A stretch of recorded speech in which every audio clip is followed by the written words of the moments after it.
একটি বৃত্তের ব্যাসার্ধের দৈর্ঘ্য 28 সেমি। ওই বৃত্তের 5.5 সেমি দৈর্ঘ্যের বৃত্তচাপ দ্বারা ধৃত কেন্দ্রীয় কোণটির বৃত্তীয় মান হিসাব করে লিখি। তাহলে আমরা ধরে নেব কেন্দ্রীয় কোণটির মান থিটা। ধরি কেন্দ্রীয় কোণটির মান সমান সমান থিটা। তাহলে থিটা ইকুয়াল টু, থিটার সূত্রটি হচ্ছে S/R। তো এখানে S বলতে বৃত্তচাপ 5.5,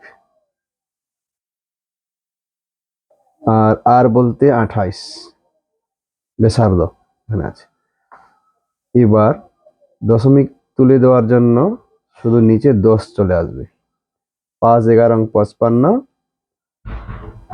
আর 5 2 10, তাহলে কত হলো 11/56। এটা হলো কেন্দ্রীয় কোণটির মান।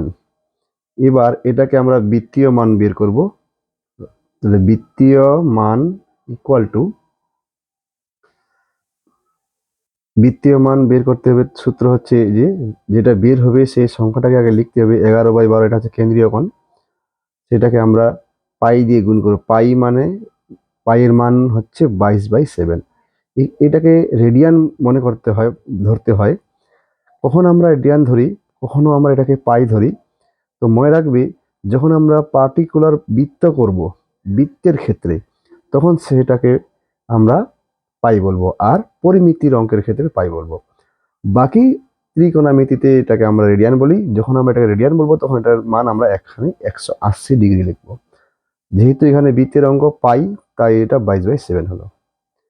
এবার 11/56 এটাকে উল্টে দেবো, নিচেরটা উপরে চলে যাবে, উপরেরটা নিচে। এখন আমরা কাটাকাটি করব। 7 8 56, 11 2 22। তাহলে উপরে কিছু নেই মানে 1, আর নিচে 8 2 16 রেডিয়ান। এই হলো অ্যান্সার।